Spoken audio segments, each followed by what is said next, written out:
It didn't seem she really wanted to keep the far right away, which is hardly surprising when 2.5 years ago she was openly inviting the far right to a Maria's rally.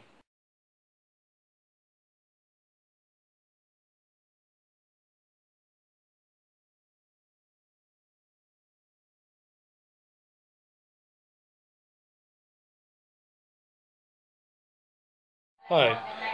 Well, this is me in my scruffy Sunday best, my cat protection top. I'm always scruffy. Uh,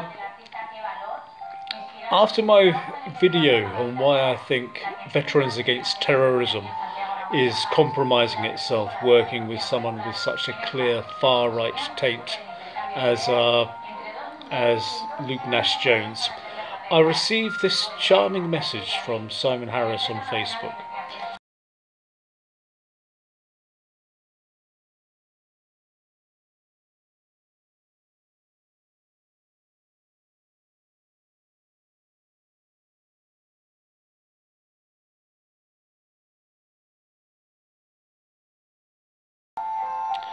As the founder and sole member of Social Misfits for Justice, undoubtedly Simon is being honest and truthful when he says I come over as a twat. But I don't think that's his motive for saying so. It seems that as Simon moves ever farther to the right, the ends justify the means. Now, the reason I've never done videos before is because I know I'm such a twat, they're likely to be counterproductive to the cause that I'm trying to serve, which is democracy. But now I can put those cards on the table thanks to Simon's kind message. Then maybe I won't do so much damage. Now, this video is about what I perceive as the stealth far right, and I'm going to talk a bit about Marine Le Pen, Tommy Robinson, Anne-Marie Waters and Paul Weston of For Britain, and Toni Bugle, who works closely with Veterans Against Terrorism. But let us stay with Simon Harris for a bit longer.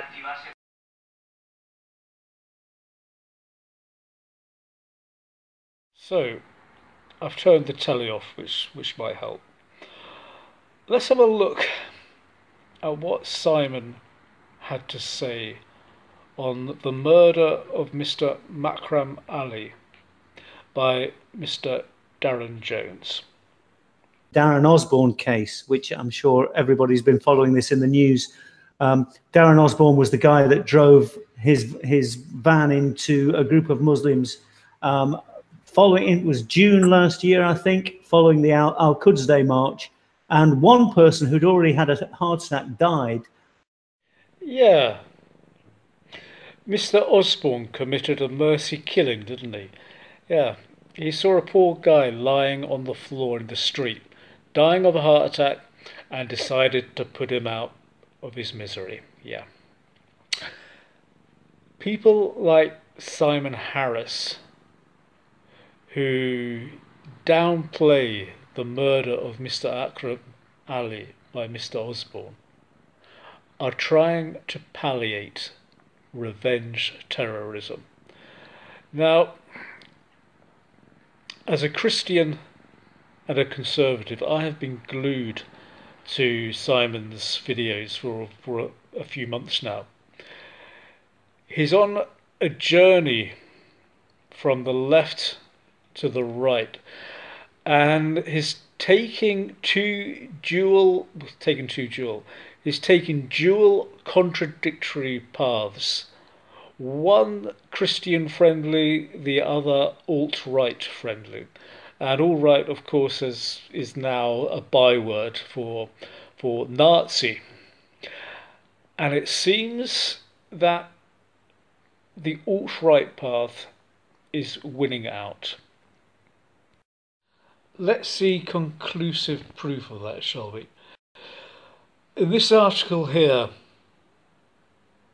we see part of Simon's alt-right bedtime reading is a guy called Mark Collett. Which Mark Collett is that? Ah, that Mark Collett. British neo-Nazi and ex-BNP spokesman Mark Collett. Now, how did a fine mind like Simon Harris's come up with a tautology, foreign immigrants? Well, the original term he used was non-European immigrants. Let's read the sentence that goes with. And introducing incentives to encourage the children of non-European immigrants to move back to their country of origin. Clearly that means non-white immigrants and their offspring out of Britain, especially when that sentence is predicated on the preceding sentence, which, as you can all see, references non-white demographic. He got called out on this by a black British guy called Luke Reed.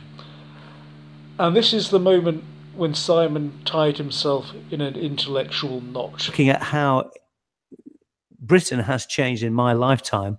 Now, perhaps the mistake I make in the wording is I say non-European rather than just foreign. So, the British neo-Nazi Mark Collett is amongst Simon's favourite bedtime reading, and he wants an all-white Britain. Simon Harris, a not-so-stealth member of the stealth far-right.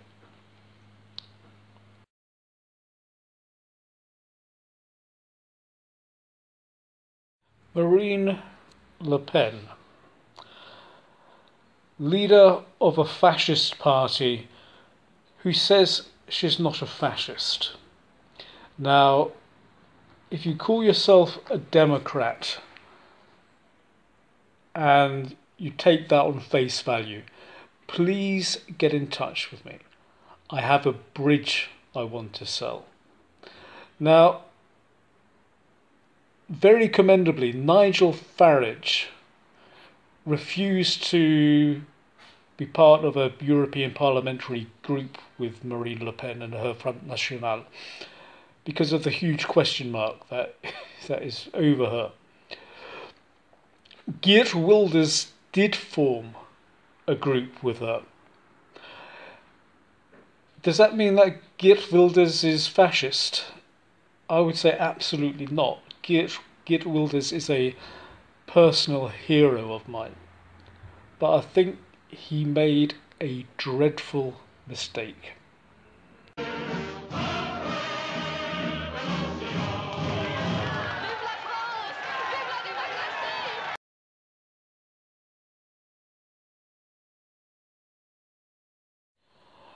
Anne-Marie Waters and Paul Weston of For Britain.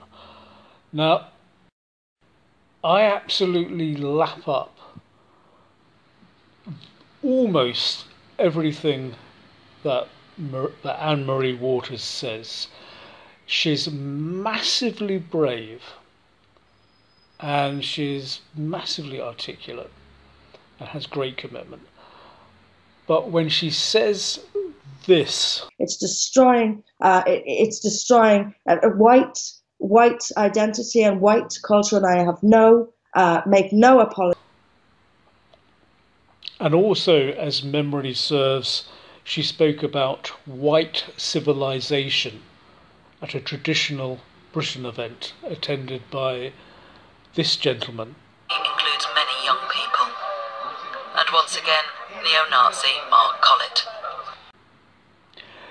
She is on her way from being an Edmund Burke to the Oswald Mosley of British politics. Now, Paul Weston. I find Paul Weston disturbing. Highly presentable, highly lucid, and he believes that Europe's problem is a racial problem. Now, undoubtedly, and withstanding the Islamic presence that seeks to conquer, mass immigration has had a disastrous effect on Britain in terms of identity, cohesion, and culture. But to frame that as a racial problem is the inflammatory language of a racist.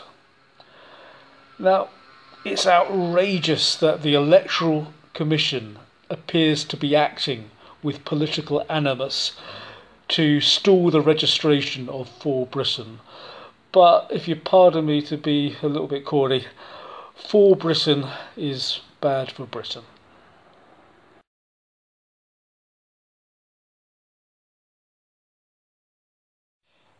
Tommy Robinson. He says he's not a fascist. As I've said, we are here today to tell you quite loud, quite clear, every single Muslim watching this video on YouTube.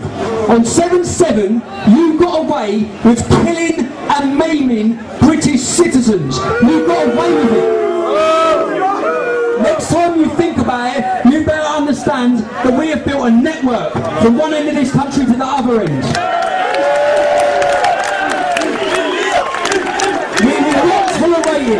And the Islamic community will feel the full force of the English Defence League if we see any of our citizens killed, maimed or hurt on British soil ever again.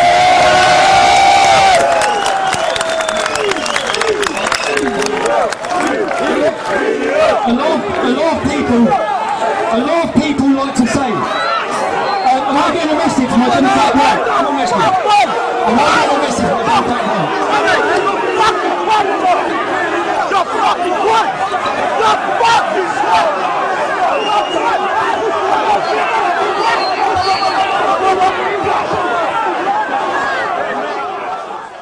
He says he's not a fascist. Perhaps politicians who live a very comfortable life far away from the areas infested with the religion of peace should give some serious consideration into resigning, as they're failing the UK in this spectacular fucking fashion.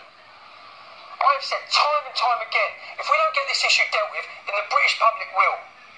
They will end up taking matters into their own hands. Take Northern Ireland as a prime example. Militias will be set up, and then the UK government will have a problem beyond their wildest dreams. Inaction will only facilitate the creation of a disgruntled and angry population who will end up cleaning out this Islamic problem. He says he's not a fascist.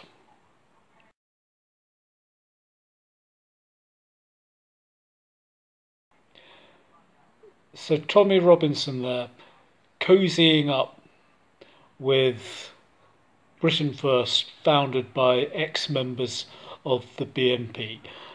So that's the worst of Tommy Robinson. There were other incitements to violence against the Muslim community. I couldn't find those. There's also the best of Tommy Robinson, and there's quite a bit of that. So I'll show you a bit of that. Really hoping that if they just kept quiet and didn't get back. I don't believe for 1 minute if my partner hadn't got in touch with them to find out why nobody had been out for a statement, I don't believe that they would have actually got back in touch with me myself. Neither do I for 1 minute. And I don't. They made me feel like my life's worthless, to be honest. Made you feel like your life's worth. Yeah.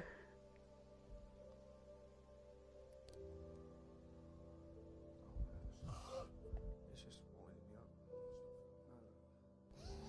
Sorry. No, it's alright, come here, man. And all the effects from that for you ain't even going to have started, baby. Ain't even going to have started. But it's... You alright? You want to carry on? Yeah. You sure? Yeah, of course I do. What would you say if I told you that the inspector in charge of this police force, his name's Mohammed? It wouldn't surprise me. It wouldn't surprise me in the slightest. What about if I told you the neighbourhood support sergeant for this police force is also called Mohammed? Wouldn't surprise me in the slightest. So I'm just thinking, so then I says, well, I need to collect my personal effects. So she said, they're already boxed up for you downstairs. I had to walk out of that building Humiliated. with my box of stuff in front of all my colleagues and walk all the way across the car park. And I turned round to the HR woman who followed me out and I said, you might just well put me an orange jumpsuit on and shackles round my ankles. And she just went, like, sense of humour failure, and I don't even know why. Because I know you laugh. Humour is my your way of dealing with it. I can that's see how that. I cope, and I deal with stuff with humour.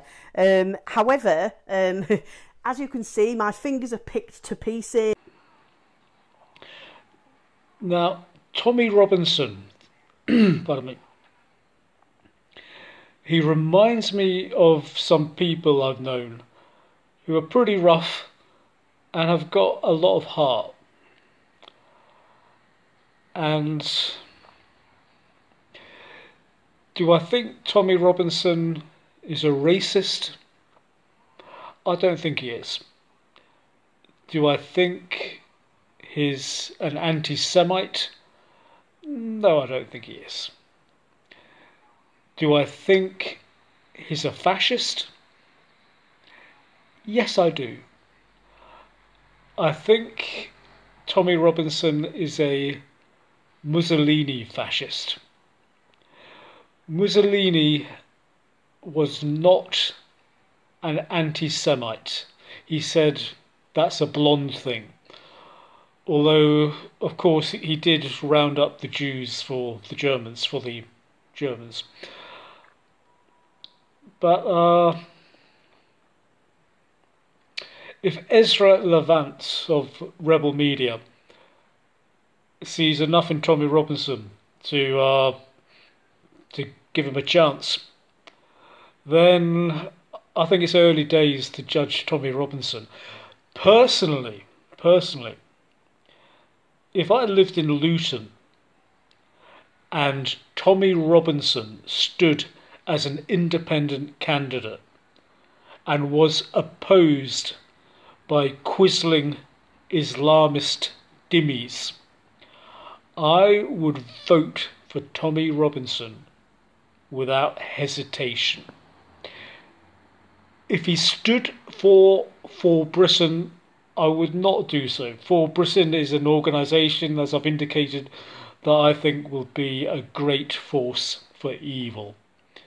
But as an independent voice in Parliament, I would prefer someone who I see at the moment as a Mussolini fascist than quisling Islamist dhimmis in Parliament. The Parliament needs to be shook up. So, Tommy Robinson, stealth fascist and cheeky chappy. He's a fossil. He's a fossil with a 24-year-old topless glamour model. So, I don't know which way to go with this. I don't have to say Henry Bolton. Go on, son. Or say you're an absolute wrong-un. This is two different environments. If I was down the pub with the lads, we'd all be saying, oh, what a lad he's done. And everyone would be laughing and bantering about it, probably. But it is wrong. Sorry, I mean...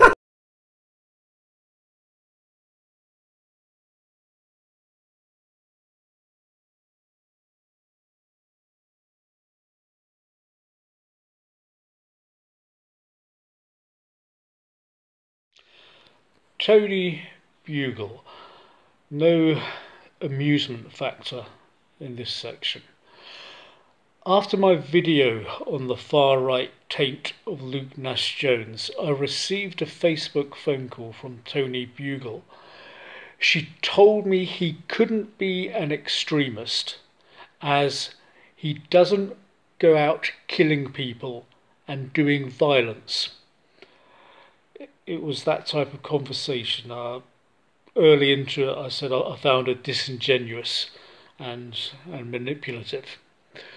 A couple of things came up in the half-hour conversation. Where she said Veterans Against Terrorism can't do anything about who comes on their marches. And she said she has a lot of influence with Veterans Against Terrorism. They look to her for guidance and advice. So, with that in mind, I made this suggestion on how Veterans Against Terrorism might keep the far right away from its event in Newcastle on 17th of February.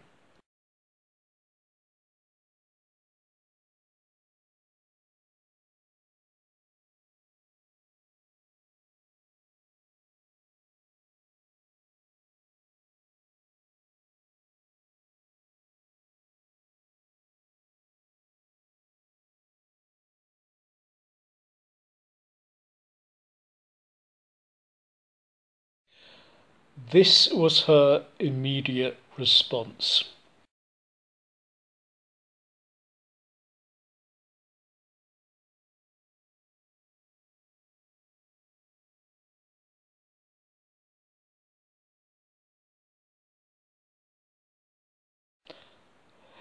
It didn't seem she really wanted to keep the far right away, which is hardly surprising when 2.5 years ago she was openly inviting the far right to a Maria's rally.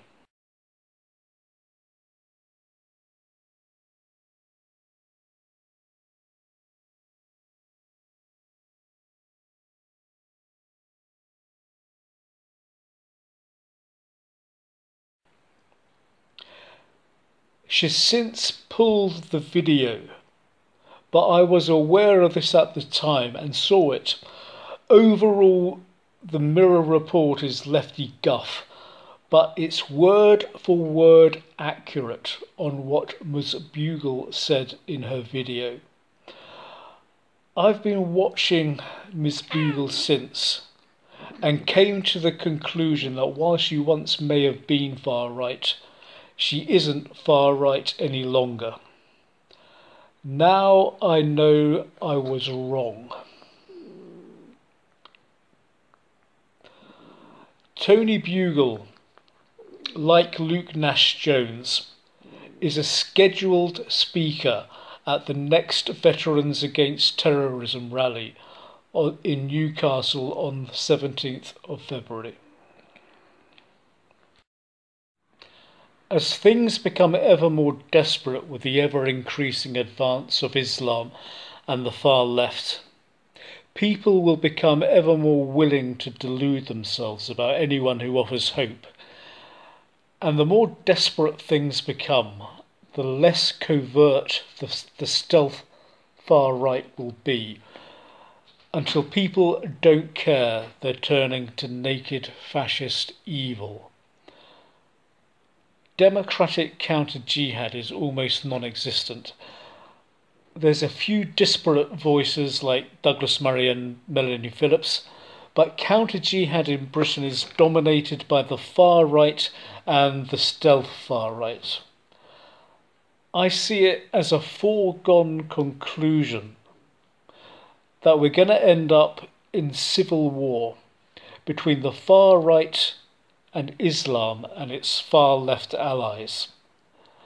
And whoever wins that war, Britain loses. But until that happens, every Democrat must honour those who paid the price of our freedom by continuing to defend our freedom. When Veterans Against Terrorism and Extremism arrived on the scene, I saw it as a bright hope. They have the best of British among their ranks, and who would expect any less from an organisation of ex-British servicemen? But it really does seem to be letting itself get played by the stealth far right. Let's see how things go. Let's see who's speaking at its rally in Newcastle on the 17th of February. And let's end this video with a moment's silence for a victim of terrorism.